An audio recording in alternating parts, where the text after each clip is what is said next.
2. Yun, may 300 pa ako.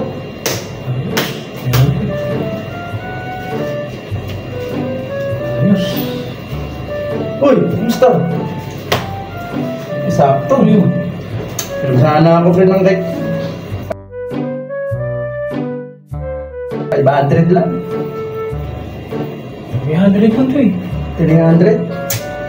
Medyo kapos yan eh. Sige, pwede na siguro yan. Bilangin mo. 300 yan. Pag malinis. 1, 2, 300. Oo nga, 300. Pwede na siguro to. O yan. 300. 1, 2, 3. Okay. Di kasi ako nakakatulog pag may utang ako eh.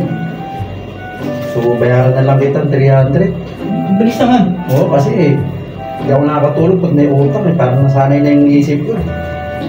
Oh, bayaran na kita, 300. Kasi kaso may utang ka pa yata sa akin ng 200. Kasi 500 dinira ko siya, 300 lang binigay mo eh. Oo. Oh, bayaran mo na ba ako ng 200 ngayon? Oo. Oh, sige. 200. Okay.